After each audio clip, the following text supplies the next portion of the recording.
আসসালামু আলাইকুম।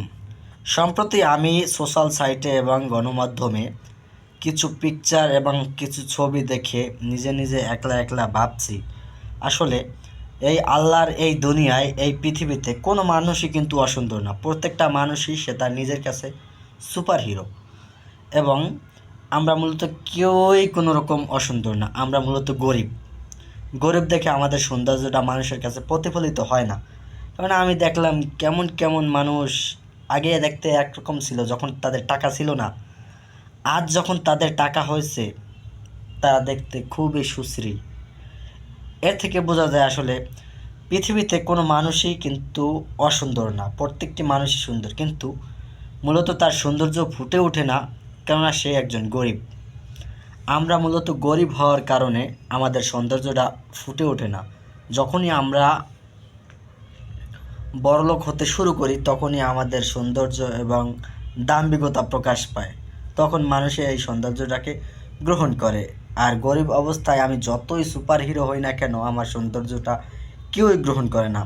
সো সেই রকম কিছু ইদানিং ফেসবুক কিংবা ইউটিউব কিংবা সোশ্যাল সাইট টুইটারে অনেক অনেক লোক দেখতে আছি যাদেরকে কেউ কোনো পাত্তা দিত না, আজকে টাকা হওয়ার পরে তাদেরকে নিয়ে নিউজ হয়, অ্যাক্টিভিটিস আরও অনেক কিছু হয়। সো এর মানে বোঝা যায় আসলে পৃথিবীতে কোনো লোকই আসলে অসুন্দর না, প্রত্যেকটি লোকই সুন্দর, কিন্তু মূলত তারা গরিব হওয়ার কারণে, তারা অর্থনৈতিকভাবে বিকটে থাকার কারণে তাদের সৌন্দর্যটা প্রতিফলিত হয় না। সো আমি সবাইকে বলবো, ভাই নিজে যেরকম আছেন নিজেকে নিয়ে নিজে আসলে অসুখী হওয়ার কিছু নাই। আল্লাহ আমাদেরকে যেটা দিছে সেইটা নিয়ে আমরা অনেক হ্যাপি, অনেক সুখী। সো আল্লাহ আমাদের যা দিছে তা নিয়ে আমাদেরকে খুশি থাকতে হবে, এবং তিনি যা দিচ্ছেন আমাদেরকে ভালো, যেটা মনে করছেন যেটা আমাদের জন্য ভালো হবে সেটাই কিন্তু মহান আল্লাহ তাআলা দিচ্ছেন, কেননা তিনি কিন্তু বিশ্বজ্ঞানী, তিনি সকল বিষয় সম্পর্কে অবগত। হয়তো আমাকে বেশি টাকা দেয় নাই, বেশি কোটিপতি করে নাই, আমি হয়তো বিগড়ে যাবো এই জন্য। সো প্রত্যেকটা মানুষ যে যেই সিচুয়েশনে আছে সবাই বলি আলহামদুলিল্লাহ, কেননা প্রত্যেকটা মানুষই কিন্তু সবাই সবার মতো সৌন্দর্য নিয়ে পৃথিবীতে আসছে, এবং সেই শুকরিয়াই মহান রব্বুল আলমিনের কাছে করতে হবে। কেউ অসন্তুষ্ট প্রকাশ করা যাবে না।